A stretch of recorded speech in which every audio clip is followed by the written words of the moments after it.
Berjumpa kembali bersama saya dalam acara di channel YouTube yang satu dan sama, yaitu Serambi Religius.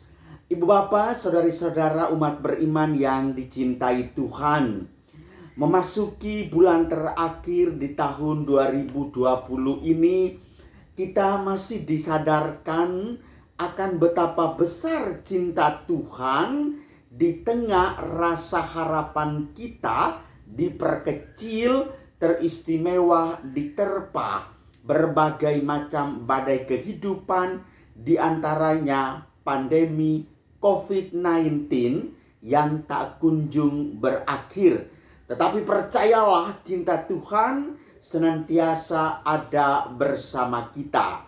Saudari-saudara umat beriman yang dicintai Tuhan, mari kita lanjutkan peziarahan permenungan kita dengan merenungkan bacaan pertama yang diambil dari surat pertama Rasul Paulus kepada jemaat di Korintus bab 9 ayat 16 sampai dengan 19, dilanjutkan dengan ayat 22 sampai dengan 23.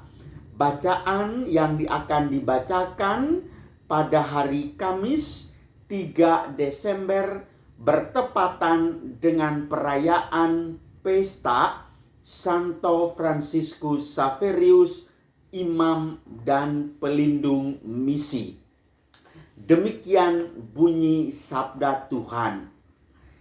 Saudara-saudara, jika aku memberitakan Injil, aku tidak mempunyai alasan untuk memegahkan diri. Sebab itu adalah keharusan bagiku. Celakalah aku jika tidak memberitakan Injil. Seandainya aku melakukan pemberitaan itu atas kehendakku sendiri, memang aku berhak menerima upah. Tetapi karena aku melakukannya bukan atas kehendakku sendiri, pemberitaan itu merupakan tugas yang ditanggungkan Allah kepadaku. Kalau demikian, apa upahku? Memberitakan Injil adalah upahku, yaitu aku boleh memberitakannya tanpa imbalan, dan bahwa aku tidak menuntut hakku sebagai pemberita Injil. Sesungguhnya aku bukan hamba siapapun. Meskipun begitu, aku menjadikan diriku hamba semua orang, supaya aku boleh memenangkan sebanyak mungkin orang.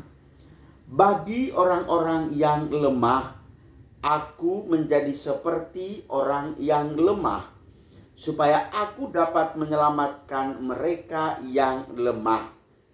Bagi semua orang aku telah menjadi segala-galanya, supaya sedapat mungkin aku memenangkan beberapa orang dari antara mereka.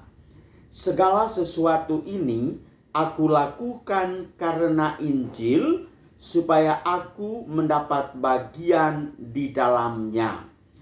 Demikianlah sabda Tuhan. Syukur kepada Allah. Apa upahku? Upahku ialah aku boleh memberitakan Injil tanpa upah. Ibu bapak, saudari-saudara umat beriman yang terkasih, merenungkan firman Tuhan seperti ini, maka saya secara pribadi menghayatinya secara sangat mendalam dengan menjatuhkan vonis penilaian kepada sesamaku. Kalau sesamaku memberitakan Injil tanpa memperoleh upah, adalah betul-betul dia memiliki kualitas iman yang sangat mendalam. Pengalaman 18 tahun menjadi seorang imam, antar paroki, antar komisi, juga di lembaga pendidikan, kita menjumpai bermacam-macam orang dengan beragam motivasi. Masuk pada paroki yang belakangan yang sedang saya menggembalakan jemaatnya, saya salut dengan pemberian diri umat yang luar biasa hebat.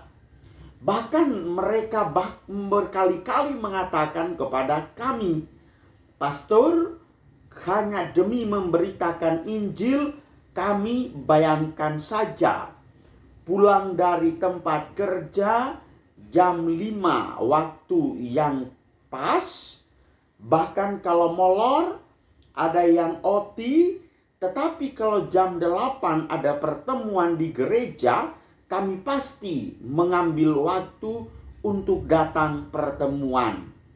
Dan mereka begitu aktif memberi diri, baik dalam pembinaan sakramen pembaptisan, sakramen ekaristi, sakramen krisma, dan juga mereka mendampingi para fasilitator, penggerak, praktisi kaum awam.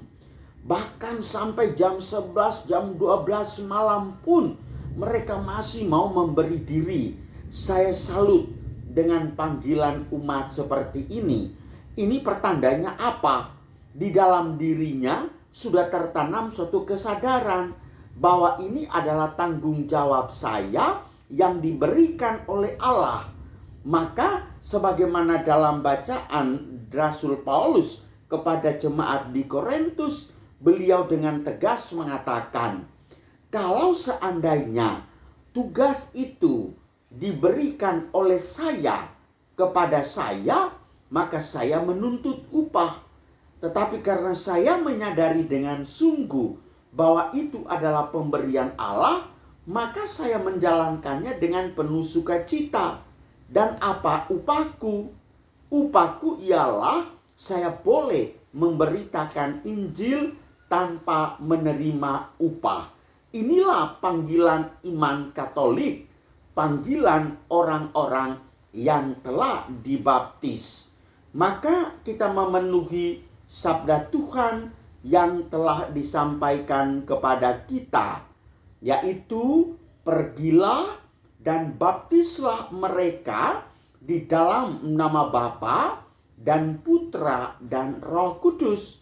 Ini merupakan suatu utusan yang penuh dengan tanggung jawab mulia, bukan tanpa paksaan atau tanda mengharapkan ada iming-iming lalu memimpikan supaya mendapatkan sesuatu sebagai bentuk timbal balik.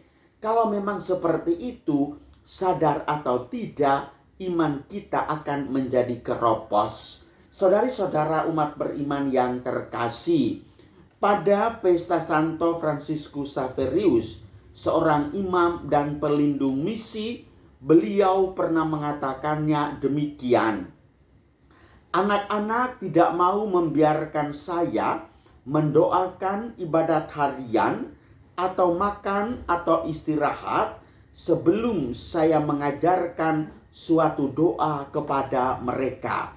Artinya bahwa kewajiban untuk mengajarkan itu adalah hak mutlak. Dan pertanyaan lebih jauh dari Allah untuk kita adalah, kemana kita mengharapkan sesuatu? Ya, so pasti dong, di bagian akhir kehidupan kita, kita akan menjawab panggilan Allah dan keputusan yang dijatuhkan oleh Allah, yaitu antara sorga atau neraka. Kepada siapa saja yang telah menyadari diri bahwa dia telah menjadi pewarta firman Tuhan, pemberi kesaksian tentang Yesus Kristus, maka percayalah, sorga menantimu. Mari, laksanakanlah tugas perutusanmu dengan ketulusan hati tanpa menuntut imbalan. Karena tugas yang Anda laksanakan berasal dari Allah. Ingat, upahmu sebagai pemberita Injil yaitu mewartakan Injil tanpa upah. Tuhan memberkati kita semua. Amin.